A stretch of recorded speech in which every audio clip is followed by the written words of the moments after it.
Good morning, children. Rise and shine, Vivekians. Welcome to the first session of social science class, where we are going to study about the establishment of the company rule. So, in this, what are the points that we are going to cover today? The points are India in 1750, the political awareness and the political and trade which was during that time, then the arrival of the English East India Company, then the meaning of charter and cargoes, and what importance did it pay in the East English India Company, and the French and the British settlements. Now, children, as you can see the map over here, this is about the political situation in India in 1750. Here, as we can see, there are three empires: Maratha Empire, the Mughal Empire, and the Afghan Empire. The Mughal Empire is around the city of Delhi. And which are the kingdoms here? The kingdoms, as you can see, are of that of Punjab, Rajputana, then Doodh, Bengal, and Hyderabad, which was the Nizam's territory. Then, can you see here the French settlements? The French settlements, as you can see, were of Chandraganor, Pondicherry, here Pondicherry, Chandraganor, and Yannan. And the British settlements were in Bombay, Calcutta, here, and Madras, and the fort of Saint David. So, India at the beginning was in the control of the British East India Company. From trade to territory, the company established lot of power. Now, Aurangzeb, here we have a picture of Aurangzeb. Aurangzeb was the last powerful Mughal ruler who had established control over a very large part of India. The Mughal Empire had a very large establishment in India, but after his death in 1707, the Mughal Empire declined as his successors were very weak.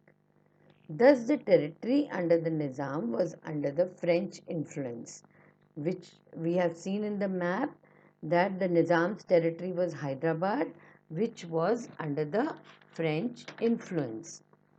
Now, with the political scenario in mind, the trading companies established in England, Great Britain, and the UK.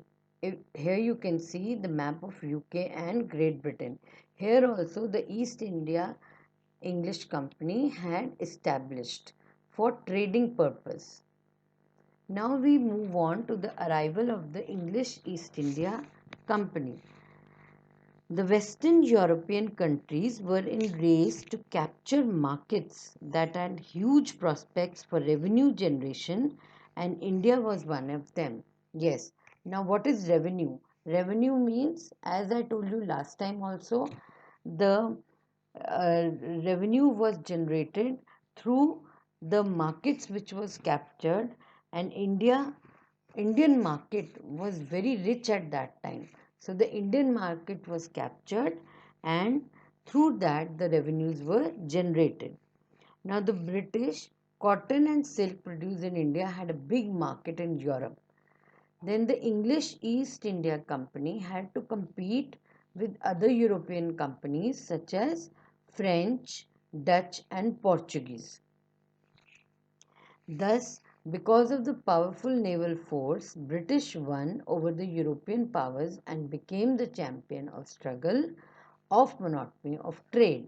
So now the British, Portuguese, and French and Dutch came to India to establish the colonies into markets, because India was a very rich country at that time. Now, what happened that the East India Company came to East in 1600. Can you see here Queen Elizabeth I? So these merchants, there were a group of merchants who had set up small company in London to trade with the eastern countries by the end of the 16th century. These merchants, what is the meaning of CE, beta? The meaning of CE is century. These merchants succeeded in obtaining a charter. These merchants, who were known as the English East Indian Company merchants, they obtained a charter from Queen Elizabeth I, from her, who was that time the ruler, and these groups of merchants were known as and were very famous for obtaining the charter from Queen Elizabeth to work and have the rights to trade in the East, as no other company of England could compete with them. Next, we come to the importance of cargoes. The East India Company started to trade with the group of islands to the northeast of Indonesia. They exchanged woolen cloth and silver for spices. Here, its attention was drawn towards cargoes of Indian cloth that was highly appreciated by the people in England. Thus, the company decided to establish trading relations with the Indian subcontinent, and these cargoes were exchanged with the people, because all the people, they appreciated the Indian cloth a lot and they used it. In 1608, the company sent its representative, Captain Hawkins. Whom did he send? Captain Hawkins, to Emperor Jahangir's court to seek permission for the English to open a trading post of Surat, at Surat, which was denied due to the opposition of the Surat merchants and Portuguese traders in India. Now, I have a question for you. Was it easy for East India Company to trade in India? No, it was very difficult for them to trade in India. Thus, it became easy for the French and British to settle down their hold in India, strengthened through trade and selling of spices. Now, this is the reflection of the part done in this session. What have we done in this session? The kingdom and the empires of the subcontinent in 1750, then the Mughal Empire, which spanned across the length and breadth of the Indian subcontinent, and the arrival of the English East India Company and their establishments and trading. Thus, this chapter will be continued in the next session in day 2. So, children, please take care of yourself. God bless you all, and please do the worksheet which is sent to you at home. Thank you and have a nice day.